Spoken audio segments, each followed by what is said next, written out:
What's the problem that I want to talk to you about? 4 years ago, when the SEMAT initiative began, I was at the kickoff meeting in Zurich, Switzerland, and I used the slides I'm going to talk to you about here, this slide, to express a problem that I've observed in my many years of helping organizations in their quest to improve. I started, again, as Merwin mentioned, I started literally 40 years ago. It was 1973, out in Kirkwood at Link Simulation. Was out there for many years. Then I went over to Lockheed Martin in Owego. I was a practitioner. I did that for the first half of my career. Around, I think it was 1997, I went into the second half of my career where I started my own company, and I was a coach, and I was out helping other organizations. And it was during that time when I have observed that second half of my career, literally millions of dollars being spent on process improvement initiatives that too often fell short of their goal. This diagram kind of reflects that, and I'm going to talk to it in a minute and explain it. But first, I just want to mention that the diagram was given to me by someone, a colleague in a CMMI level 5 organization. So this isn't made up data. It's real. And I also want to mention, although I will talk a little bit about the CMMI, I want people to understand that I'm only using the CMMI to express a situation which I could use any other model to do. Lean Six Sigma, other improvement frameworks, Agile. The point I'm trying to make is the problem I'm going to describe here over the next 15, 20 minutes is reflective of the broader software engineering community. So, what's the problem here? This diagram reflects the fact, if you look to the left side of it,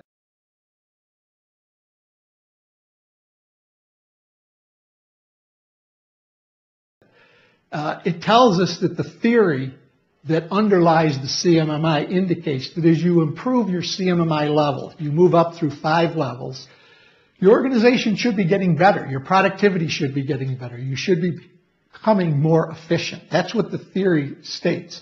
If you look to the right, you see what industry experience is, and I'm going to say in some, and I'm going to emphasize in some organizations, because there are organizations out there that are really getting the benefit from the CMMI, but a large percentage of them are not. And what they're seeing is after level 3, for some reason, as they move on to level 4 and level 5, their cost is actually increasing.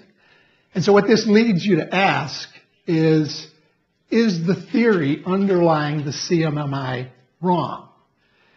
And my contention is that the theory is not wrong, but we as an industry are not doing a good job of translating theory to practice. Or another way to say this is we have a theory and there's a gap from the theory in how we're implementing it.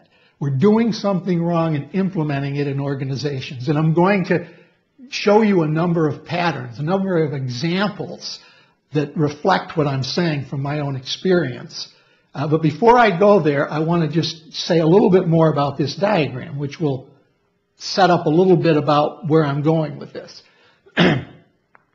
Broadly speaking, you could take the software professionals in the world and group them into 2 groups. And it's what I call the practitioners. That was me in the first half of my career. People that are out there doing software.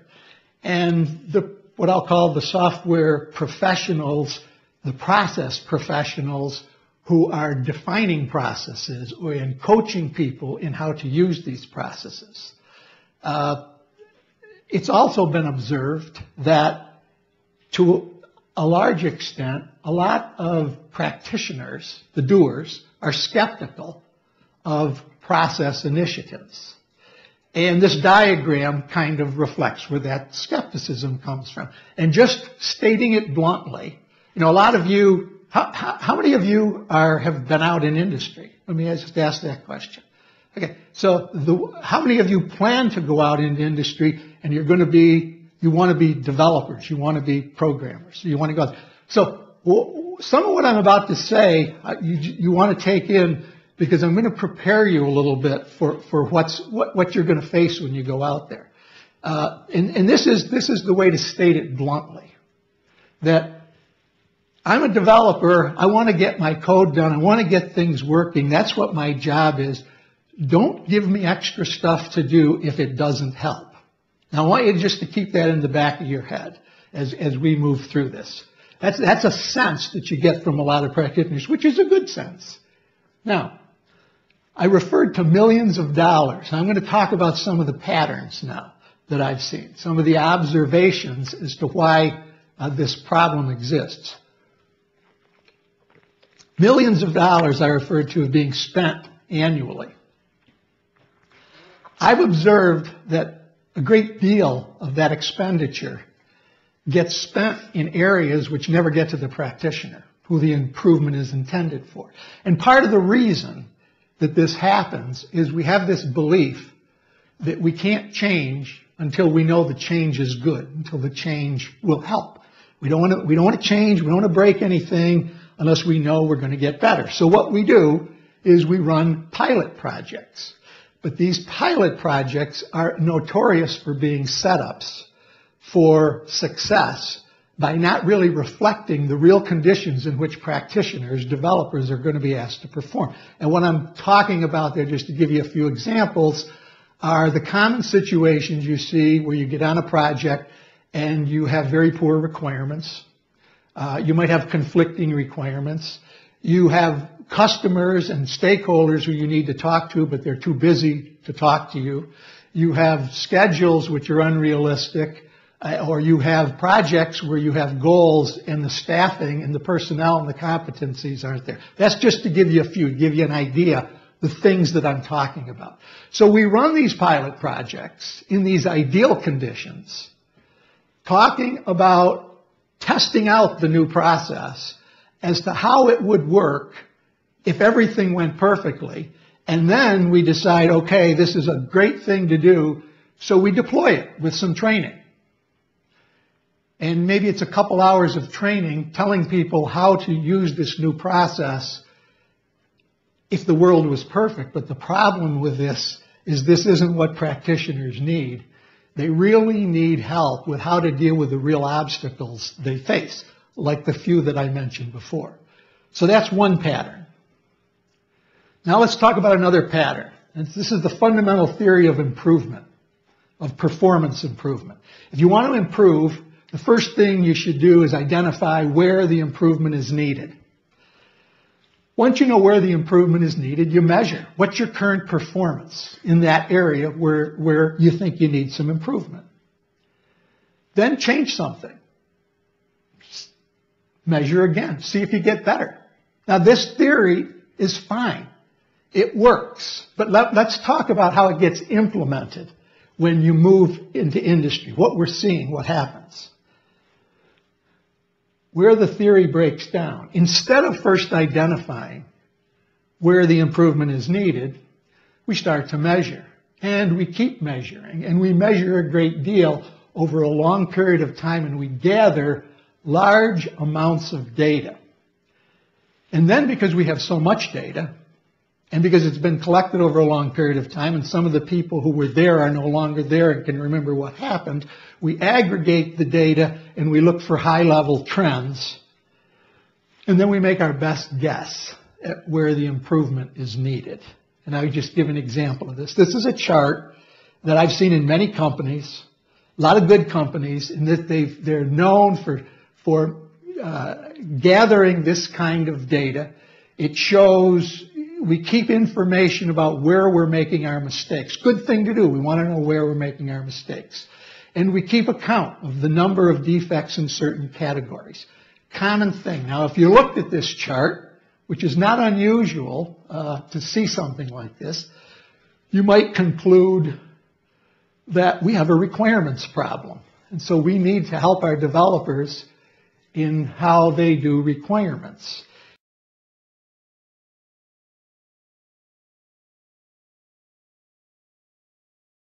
And the way this scenario often plays out is it ends up with a quote like this from some developer which I didn't make this up. A developer actually told me this in one of my client organizations. I got told I had to attend a new training course that was supposed to help with our requirements problems, but it was basic stuff I learned years ago, and it had little to do with the real requirements issues I face each day on the job. I don't want to be discouraging y'all from this area of work. Hopefully we're not going there. So where did we go wrong? What I'm about to say may fly in the face of what a lot of people have been taught. So I'll just mention that. The theory is we need to capture a large amount of data before we analyze it. And I get the theory. The reason that theory is there is you want to make sure you have enough information that covers the breadth of the organization you're looking at before you make a decision on it. So I get that. But the problem is that in today's world, things are changing extremely rapidly. It isn't like it was when Merwin and I were younger. Things are changing so rapidly, and it doesn't seem to be about to slow down. Just when it seems like we can't go faster, we do. The result is, because things change so fast, historical data gets outdated very quickly. As a result of that, also people forget things and they're moving from one project to another. And so the result of all this is that when we analyze this aggregated data that's been collected over a long period of time, it fails to uncover the real underlying cause. Now, I'm not the only one to have observed this. This observation, too, isn't just something that happened in the last couple of years because of the speed of change. There was a book written 20 years ago called Understanding Variation by Don Wheeler. It's a classic book. And in there he states, as data are aggregated, they lose their context and their usefulness. And a more recent book that I really highly recommend by Doug Hubbard, How to Measure Anything, Doug states, we may only need a very small number of samples to draw useful conclusions. So maybe we don't need a large amount of data. Maybe we only need a little data. That's going to fly, right in the face of data analytics and all the stuff we're doing. Didn't I say what I'm about to say is going to fly in the face about what many people have been taught? Some people are making a lot of money on that, though. So it's a good comment. So here's my next question. And this is the question people should ask. Well, if you're only going to take small samples, where do you take those small samples from? Because if you take them from the wrong place, it's not going to help you get better, right? So anybody want to take a guess? Does anybody have an idea where you might take the small samples from? The industry that you're trying to analyze, and you find a couple developers and get their opinion. Find a couple developers and get their opinion. This stuff isn't rocket science. He's kind of onto it. You know, if you think real hard about this, you're probably thinking too much. And just where is it do I want to improve? Go talk to somebody. All you need to do is go talk to a few people in the organization. And the patterns quickly come out. And what's interesting about this, there's a theory that says I got to interview a lot of people to figure out what's going on. But there's also some theories out there that say all you need, if you, and this comes up in Doug Hubbard's book, if you talk to 3 or 4 people, odds are really good you're going to keep hearing the same thing if you get enough of a, so you can learn stuff real fast about what's going on with small samples. If you talk to a few people, let me just give you some examples. Examples that you might hear. And I'm not saying these are the only ones, but these are patterns I've heard in my now going on 18 years of being out there helping multiple organizations. It's amazing how common the patterns are. Examples you might hear, we're always working with unclear requirements. I hear this everywhere. We can't get our stakeholders to work with us. They're too busy. We always get pressured to release before testing is done. Ever hear that one? Oh, yeah. The hardware is always late. and management ends up cutting the software test time. Now, these are just a few of the common ones I see, and we don't want to just say this is it. But the point is, you just go into an organization, you might hear different ones. It's not that hard to get to the patterns. So now we need to understand what we know and what we don't know, because there's some mistakes that can be made quickly here if you're not careful. First, we've done one good thing to solve that last pattern I talked about. We have identified where improvement is needed. That's good. We know where some real pain is in the organization. We got that by talking to real people that are feeling the pain. But we don't yet know the solution. And this is where a lot of people make mistakes once they think they know the problem. Okay, I know how to fix it. What you need to do at this point is really step back and spend more time on analyzing and getting a little bit deeper into this to really understand where the root of the problem is. Now, about real pain points that hurt organizations, I've actually done some analysis on this from multiple companies. And this is a lot of what I've said up to now. You can read about, other people have written about it, and even if it's flying in the face of what some people are doing, there's a lot of people that are saying this is kind of true, these small sample ideas. What I'm going to share with you now is some of my own research. I haven't seen this written anywhere else. One of the things, and I've written about this a number of times. It was in a book I wrote a few years ago, and I've written papers on it. But one of the things I've observed about real pain points is they tend to repeat.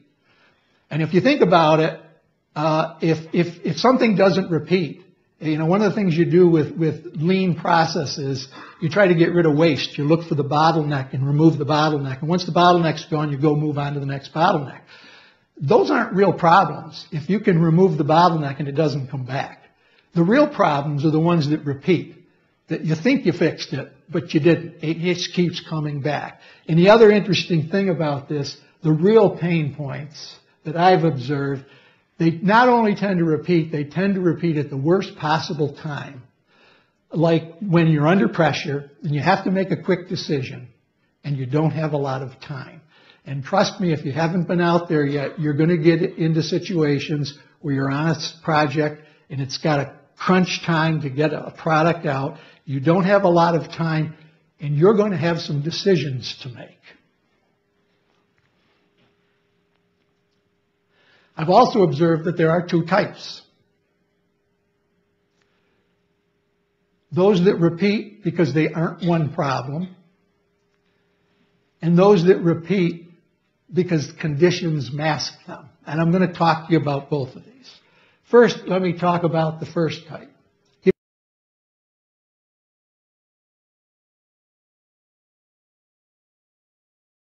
Give you an example of the ones that repeat because they aren't one problem. I was asked to go in and help a company that was having trouble hitting their schedules. So I went in, and what's your name? Keith. And as Keith mentioned, I went in and talked to a few people. So where's the trouble here? Well, it didn't take long.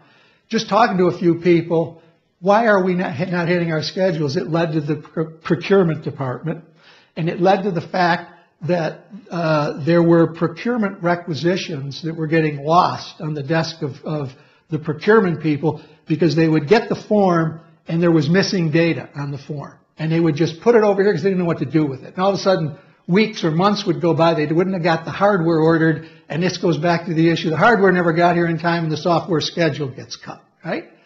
So we quickly traced the problem to that point.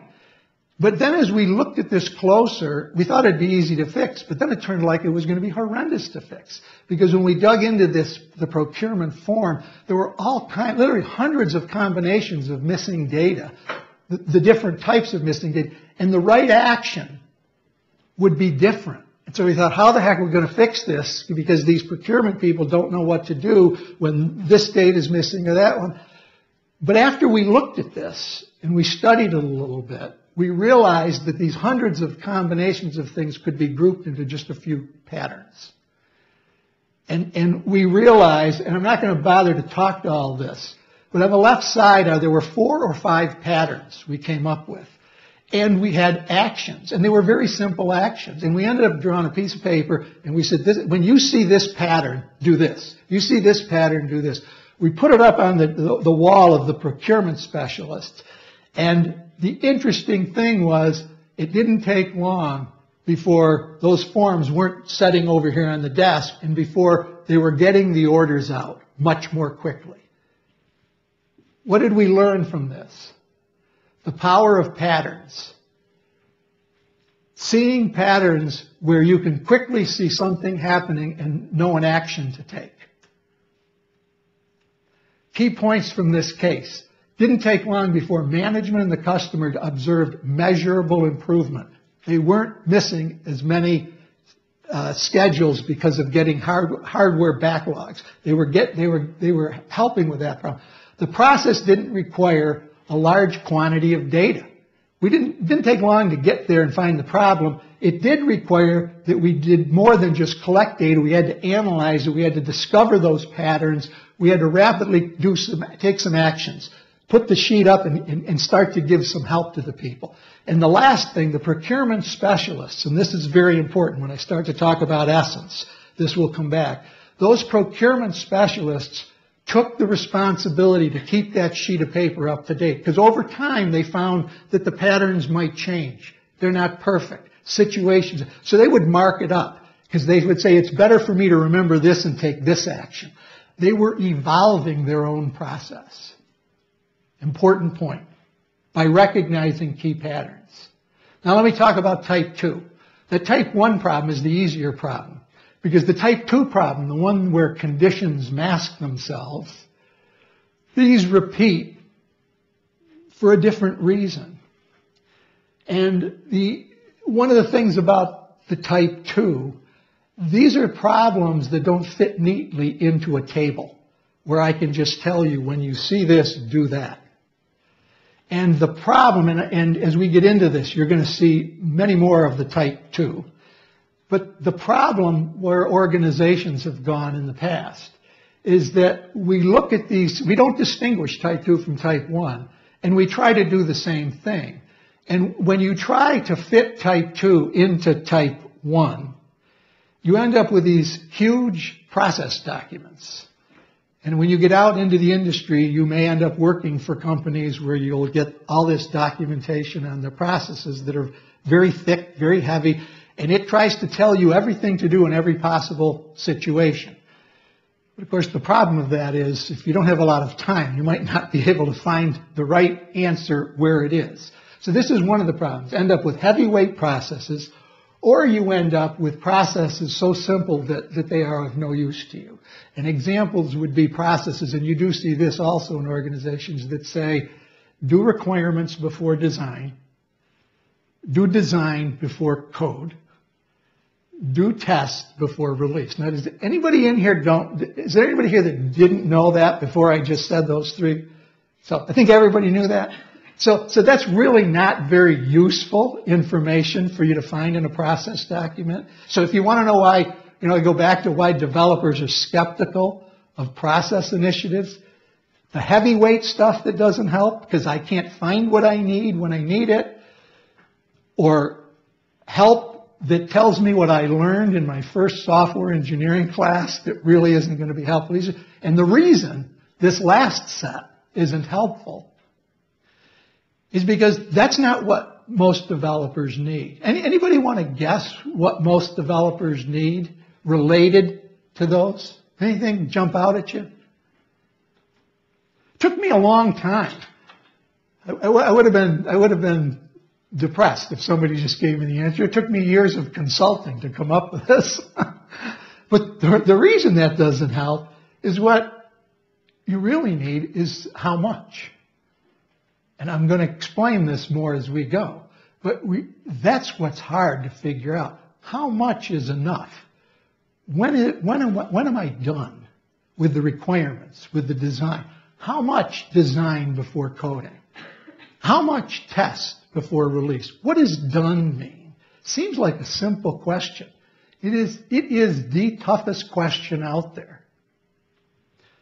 So, as project managers,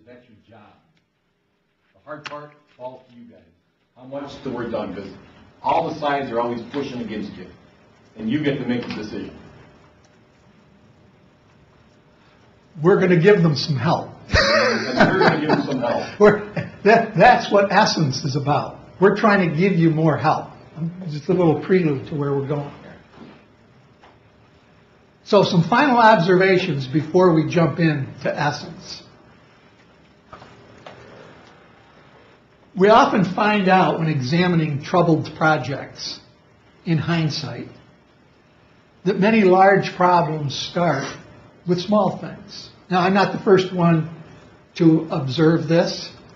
In fact, Merwin and I have talked about our pasts, and I worked at Lockheed Martin, which goes back to the IBM days, and so a lot of people around here are familiar with IBM. There was a fellow that worked at IBM in Poughkeepsie many years ago, and he wrote a book.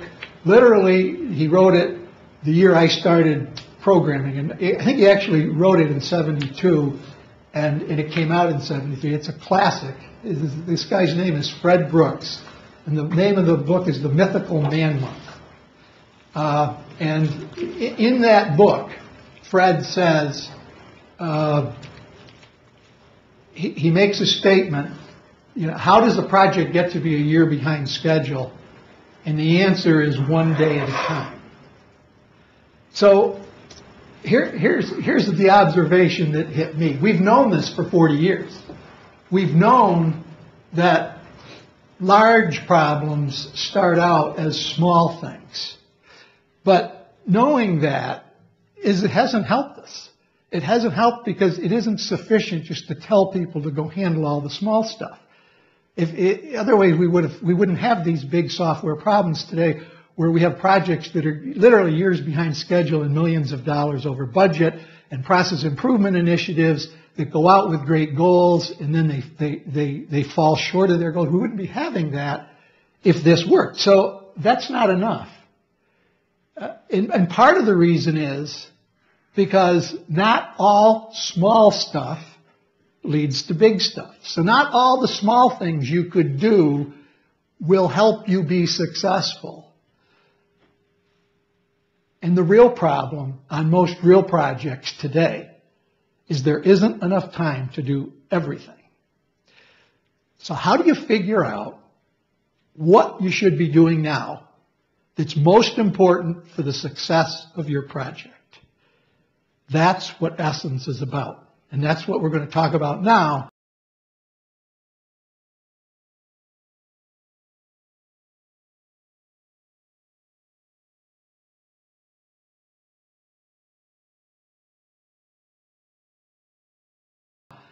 And as I talk